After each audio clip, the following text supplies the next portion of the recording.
ഡൽഹി ചെങ്കോട്ടയ്ക്ക് സമീപത്തെ സ്ഫോടനത്തിൽ കൂടുതൽ CCTV ദൃശ്യങ്ങൾ പുറത്ത്.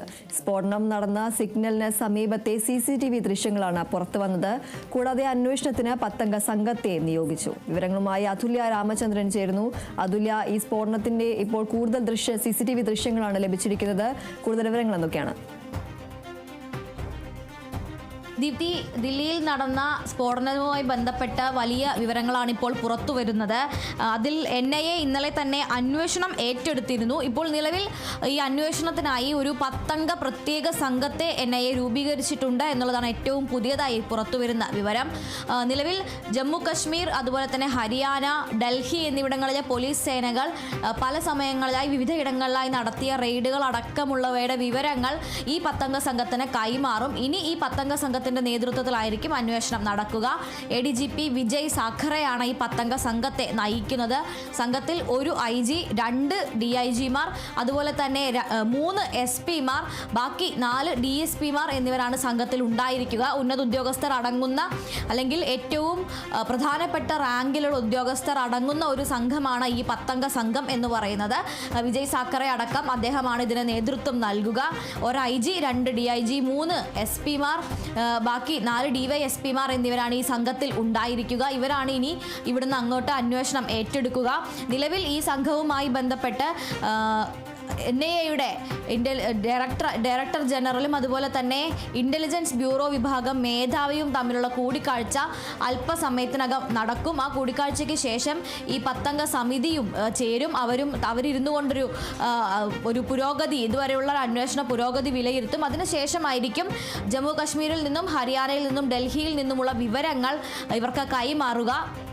അതോടൊപ്പം തന്നെ ഈ വിവിധ സംസ്ഥാനങ്ങളിലേക്കും NIAയുടെ ഓരോരോ സംഘങ്ങൾ പ്രത്യേക സംഘങ്ങളായി തിരിഞ്ഞ് അന്വേഷണം നടത്താനായി പോകും എന്നുള്ളതാണ്.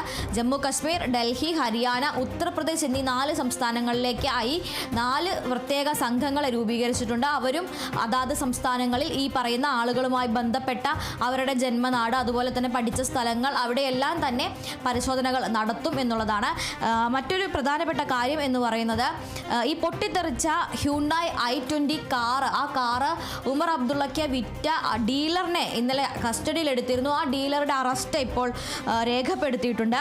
ഫരീദാബാദിലെ റോയൽ കാർ സോൺ എന്ന് പറയുന്ന ഒരു സ്ഥാപനത്തിൻ്റെ ഉടമയായിട്ടുള്ള കാർ ഡീലർ സോനുവിൽ നിന്നാണ് ഈ ഒരു കാറ് ഡോക്ടർ ഉമർ നബി വാങ്ങിച്ചിരുന്നത്. ആ സോനുവിൻ്റെ അറസ്റ്റാണ് ഇപ്പോൾ രേഖപ്പെടുത്തിയിരിക്കുന്നത്. ഈ i20 കാർ ഒക്ടോബർ 29-നാണ് ഉമർ വാങ്ങിച്ചത് എന്നാണ് കരുതുന്നത്.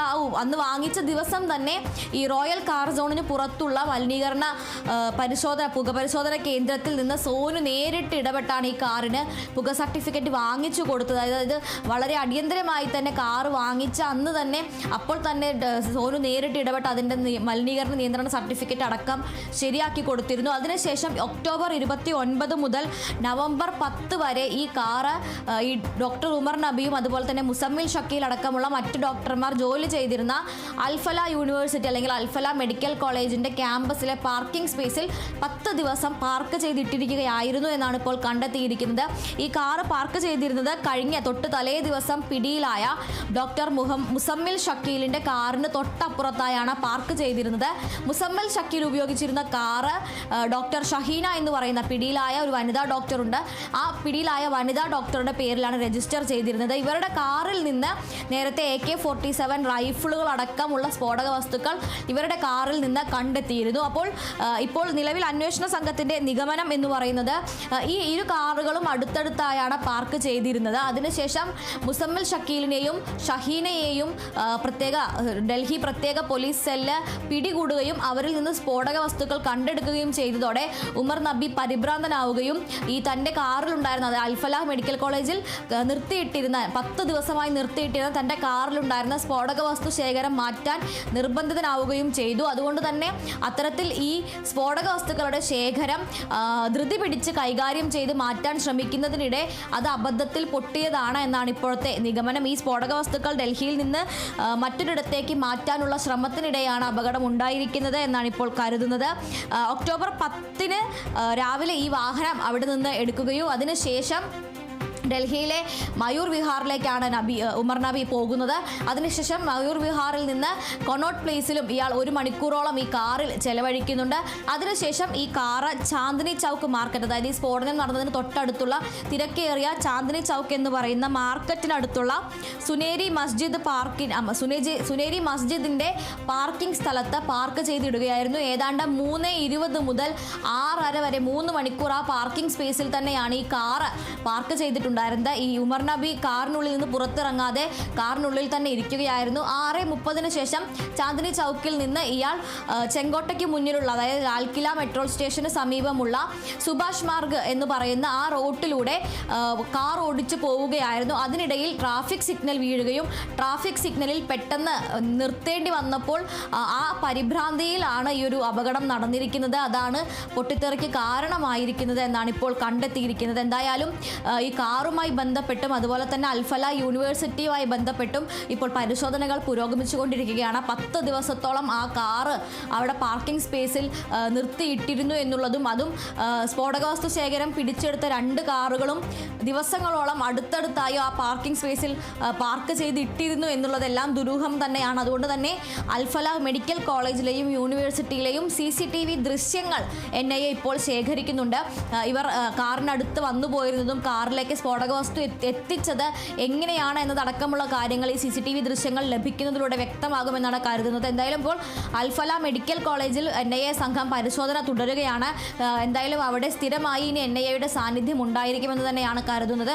70ഓളം വിദ്യാർത്ഥികളെയും അധ്യാപകരെയും ജീവനക്കാരെയും അൽഫല മെഡിക്കൽ കോളേജിൽ നിന്ന് ചോദ്യം ചെയ്തിട്ടുണ്ട്.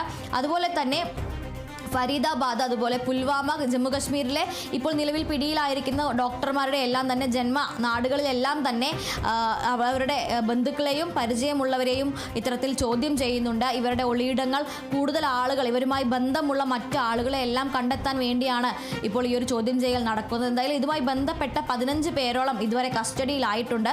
അതിൽ തന്നെ 3 ഈ പറയുന്ന ആദ്യം അറസ്റ്റിലായ 4 ഡോക്ടർമാരും ഇപ്പോൾ ഈ ഒരു കാർ ഡീലറുടെയും അറസ്റ്റ് രേഖപ്പെടുത്തിയിട്ടുമുണ്ട്. കൂടുതൽ വിവരങ്ങൾ, ശാസ്ത്രീയ പരിശോധനാ ഫലങ്ങളെല്ലാം വന്നുകൊണ്ടിരിക്കുന്നതേ ഉള്ളൂ. എന്തായാലും ഒരു ഇംപ്രവൈസ്ഡ് എക്സ്പ്ലോസീവ് ഡിവൈസ്, അഥവാ നമ്മൾ നിർമ്മിക്കുന്ന ഒരു സ്ഫോടക വസ്തു ഉപയോഗിച്ചല്ല ഈ ഒരു സ്ഫോടനം നടന്നിരിക്കുന്നത് എന്ന കാര്യം ഇപ്പോൾ സ്ഥിരീകരിച്ചിരിക്കുകയാണ്.